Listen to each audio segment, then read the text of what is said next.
Good morning student. आज हम हिंदी में पूरक वाचन पोएम जलियांवाला बाग में बसंत पढ़ेंगे। जलियांवाला बाग में बसंत वह सुभद्रा कुमारी चौहान ने पोएम लिखी है। सुभद्रा कुमारी चौहान 16 अगस्त 1904 को उनका जन्म हुआ था और 15 फरवरी 1948 उनका निधन हुआ था। हिंदी की सुप्रसिद्ध कवयित्री और लेखिका थी। उनके 2 कविता संग्रह तथा 3 कथा संग्रह प्रकाशित हुए, पर उनकी प्रसिद्धि झांसी की रानी कविता के कारण है। ये राष्ट्रीय चेतना की एक सजग कवयित्री रही है, किंतु उन्होंने स्वाधीनता संग्राम में अनेक बार जेल यातनाएं सहने के पश्चात अपनी अनुभूतियों को कहानी में भी व्यक्त किया। वातावरण चित्रण प्रधान शैली की भाषा सरल तथा काव्यात्मक है। इस कारण इनकी रचना की सादगी हृदयग्राही है। उनका जन्म नागपंचमी के दिन इलाहाबाद के निकट निहालपुर नामक गांव में राम सिंह जी के परिवार में हुआ था। बाल्यावस्था से ही वे कविताएं लिखने लगी थी। उनकी रचनाएं राष्ट्रीयता की भावना से परिपूर्ण है। सुभद्रा कुमारी चौहान 4 बहनें और 2 भाई थे। उनके पिता ठाकुर रामनाथ सिंह शिक्षा के प्रेमी थे और उन्हीं की देखरेख में उनकी प्रारंभिक शिक्षा भी हुई। 1919 में खंडवा के ठाकुर लक्ष्मण सिंह से साथ इनका विवाह हुआ था और उसके बाद वह जबलपुर आ गई थी। 1921 में गांधी जी के असहयोग आंदोलन में भाग लेने वाली वह प्रथम महिला थी।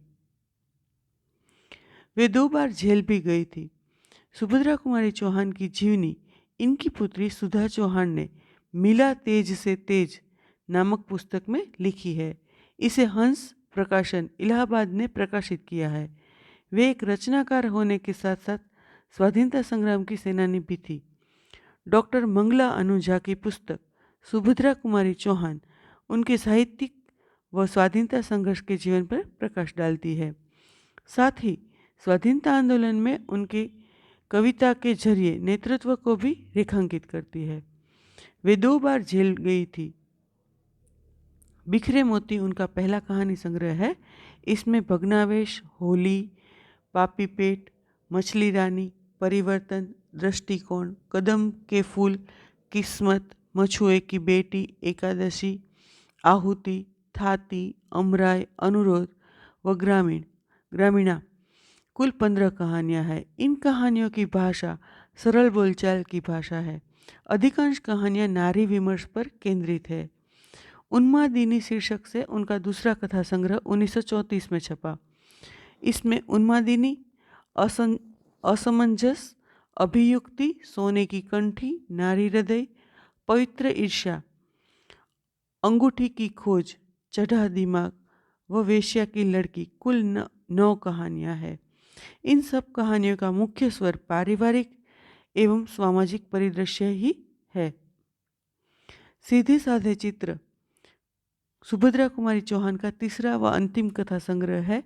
इनमें कुल 14 कहानियाँ हैं। रूपा, कैलाशी, नानी, बियल्हा, कल्याणी, 2 साथी, प्रोफेसर मित्रा, दुराचारी व मंगला 8 कहानियों की कथा वस्तु नारी प्रधान पारिवारिक सामाजिक समस्याएं हैं। हिंगवाला, राही, तांगेवाला एवं गुलाब सिंह कहानियाँ राष्ट्रीय विषयों पर आधारित है।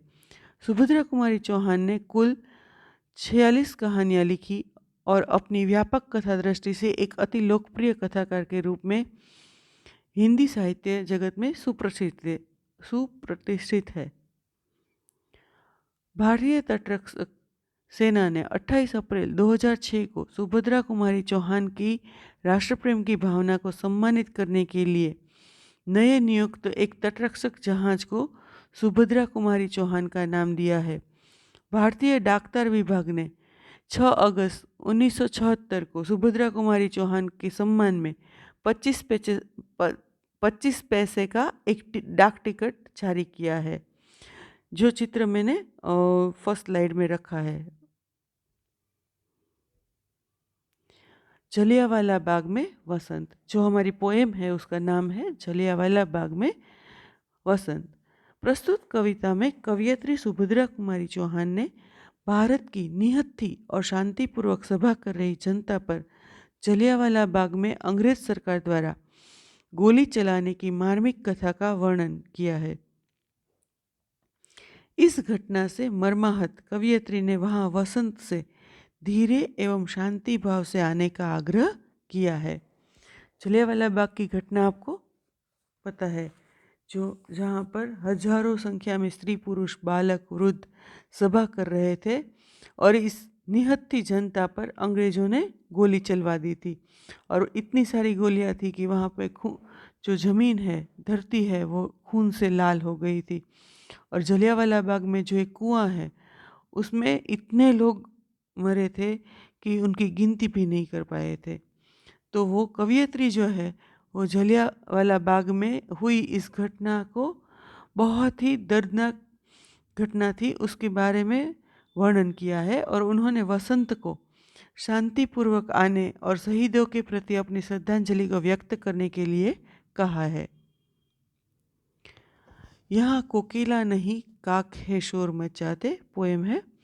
काले काले कीट भ्रमर कर भ्रम उपजाते, कलियां भी अधखीली मिली है कंटक फूलों से, वे पौधे वे पुष्प शुष्क है अथवा झुलसे। यहाँ पे जो कवयित्री है वो कहना चाहती है कि जो बाग है उसके अंदर कोयल नहीं है। कोयल जो है वो नहीं है, मगर काक मतलब कौवे हैं। तो जलियांवाला बाग की जो घटना है वो दुखदायक घटना है। तो ऋतुराज वसंत को कहती है वह कि इस बाग में कोयल जो मधुर स्वर में कूकती है वो नहीं है, बल्कि कौवे शोर मचाते हैं। यहाँ के काले काले कीड़े मकोड़े भौरों का भ्रम पैदा करते हैं। यहाँ कलियाँ जो है वो भी अधखीली है और मिट्टी कंटीली झाड़ियों पर वहाँ मिली हुई है। और यहाँ फूलों के पेड़ और अन्य सुंदर पौधे सब सूख गए हैं या झुलस गए हैं। परिमलहीन, परिमलहीन माने सुगंध रहित, जिसमें सुगंध न हो ऐसा। पराग दाग सा बना पड़ा है। जलियांवाला बाग की जो दशा है वो वसंत को बताती हुई कहती है कि यहाँ फूलों के अंदर जो है वो सुगंध नहीं है, सुगंध के बिना ही पराग है। वह प्यारा बाग खून से सना पड़ा है, मतलब वहाँ बहुत खून लदा हुआ है। हाथ कभी भरपूर महक बिखेरने वाला बाग था, वह आज खून से लथपथ है। तो आओ प्रिय ऋतुराज किंतु धीरे से आना, यह है शोक स्थान, यहाँ मत शोर मचाना। मतलब कहने का अर्थ है क्या जो वसंत है उसको वो कहती है कि आप आना जरूर, मगर धीरे धीरे, यहाँ पे सब सोए हुए हैं। जो शहीद लोग हैं उनकी यह धरती है। वायु चले पर मंद चाल से उसे चलाना, पवन जो है उसको कहती है कि धीरे धीरे आना, मतलब चलना। दुख की आहें संग उड़ाकर मत ले जाना, कोकिल गावे किंतु राग रोने का गावे, भ्रमर करे गुंजार कष्ट की कथा सुनावे। तो कवयित्री जो ऋतुराज वसंत है उनको कहती है कि ऋतुराज यहाँ वायु तो चल सकती है मगर बहुत धीमी चाल से चलाना, यहाँ तुम्हें दुख भरी आहें सुनाई देगी। दुख की आहें संग उड़ाकर, पर तुम उसे अपने साथ मत ले जाना। यहाँ कोयल गा तो सकती है पर उसकी आवाज़ जो है वह रोने की आवाज़ है, रोने का गावे। और भ्रमर है वो गुंजार तो करते हैं मगर उस गुंजार में भी कष्ट भरी कहानी है। इसके बाद है लाना संग में पुष्प न हो वे अधिक सजीले, हो सुगंध भी मंद ओस से कुछ कुछ गीले। कहती है कि तुम अपने साथ फूलों को लेकर आना मगर वो तड़क भड़क वाले और बहुत ज़्यादा कलरफुल ना हो, सिंपल। उनकी सुगंध जो है वो बहुत तेज न हो, मतलब हल्की सी हो, अच्छी हो, और वे ओस से कुछ कुछ भीगे से हो। इन फूलों को अर्पित करते समय तुम उपहार देने का भाव अपने मन में मत लाना। क्यों? क्यों?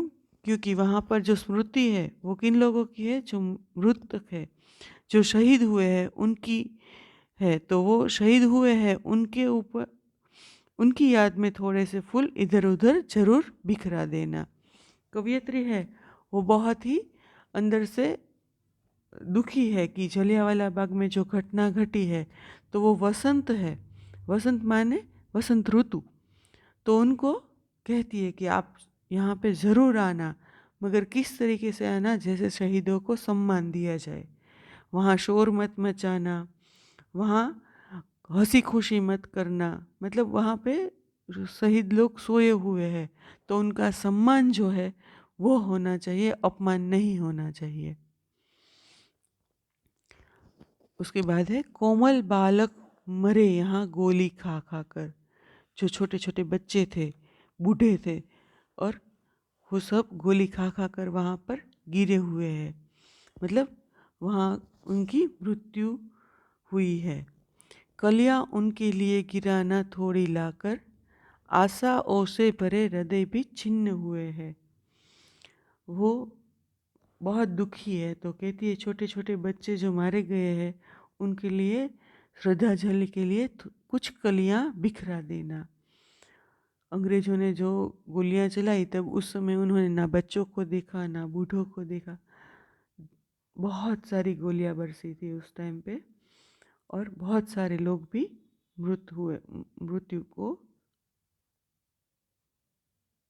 मृत्यु हो गई थी सबकी। उसके बाद है आशाओं से भरे हृदय भी छिन्न हुए हैं, अपने प्रिय परिवार देश से भिन्न हुए। कहते हैं यहाँ ऐसे लोग भी मारे गए हैं जिनके हृदय में बहुत प्रकार की आशाएं थी। सभा हुई थी किसके लिए? आज़ादी के लिए। तो बड़े बूढ़े, मतलब बच्चे, स्त्रियां, पुरुष सब थे। तो उनके लिए उनके अंदर क्या था कि आज़ादी की आशाएं थी। तो उनके मरते ही आशाएं भी छिन्न भिन्न हो गई, और इस गोलीबारी में अनेक लोग अपने घर परिवार से, देश से बिछड़ गए थे। अंतिम जो पंक्तियां हैं, कुछ कलियां अधखिली यहाँ इसलिए चढ़ाना, करके उनकी याद अश्रु की ओस बहाना। तड़प तड़प कर रुद्ध मरे है गोली खाकर, शुष्क पुष्प कुछ वहाँ गिरा देना तुम जाकर। यहाँ यह सब करना किंतु बहुत धीरे से आना, यह है शोक स्थान, यहाँ न शोर मचाना। कवियत्री कहती है कि हे ऋतुराज, यहाँ पे कुछ फूलों की कुछ ऐसी अधखिली कलियां हैं जो अर्पित कर देना। जो लोग गोलाबारी में यहाँ मारे गए हैं उनकी याद में कुछ ओस रूपी मतलब आंसू बहा देना। अश्रु की ओस लिखा है उन्होंने, तो आंसू टपका देना। यहाँ गोली खाकर बूढ़े लोग तड़प तड़प कर मरे हैं, इसलिए यहाँ थोड़े से सूखे फूल भी बिखरा देना। कवियत्री पुनः वसंत से कहती है कि ऋतुराज वसंत, सब कुछ करना मगर धीरे धीरे आना, धीरे धीरे करना, क्योंकि यह शोक स्थान है, इसलिए यहाँ आकर शोर तो बिल्कुल ही नहीं करना। तो यहाँ पर ये जो पोएम है वो खत्म होती है। शब्दार्थ है ऋतुराज तो वसंत काल, कीट तो कीड़े मकोड़े, कंटक तो कांटे, शुष्क सूखा, अनार्द तो पराग फूल के भीतरी भाग का धूल, परिमल तो सुगंध सुवास, कोकिला तो कोयल स्मृति में याद में, ऋतु तो मौसम, भ्रम तो संशय, मंद धीमा, आह तो दुख कलेश सूचक शब्द, ओस तो शीत हवा में मिली हुई भाप जो रात्रि के समय सर्दी से जमकर झलकण के रूप में गिरती है। फूलों पे जो सुबह देखते हैं आप, बूंद पड़ी होती है पानी की, वो उसको ओस कहते हैं। इस जो पूरकवाचक चैप्टर है, सॉरी, पूरकवाचक जितने मतलब 5 यहाँ पे हमें पढ़ने हैं, तो उनके अंदर हम क्वेश्चन आंसर या ऐसा कुछ नहीं पूछा जाएगा, एग्ज़ाम में भी नहीं आएगा, मगर इनमें आपको एक्टिविटी करनी है। एक्टिविटी माने यहाँ पे मैंने लिखा है कि आधुनिक हिंदी कविता प्राप्त करके उसमें से मेरा जीवन, जो सुभद्रा कुमारी चौहान की कविता है, उसको ढूंढ कर आपको पढ़ना है। इतना ही करना है और कुछ नहीं करना है। तो यहाँ पर ये जो कविता है वो समाप्त होती है। धन्यवाद।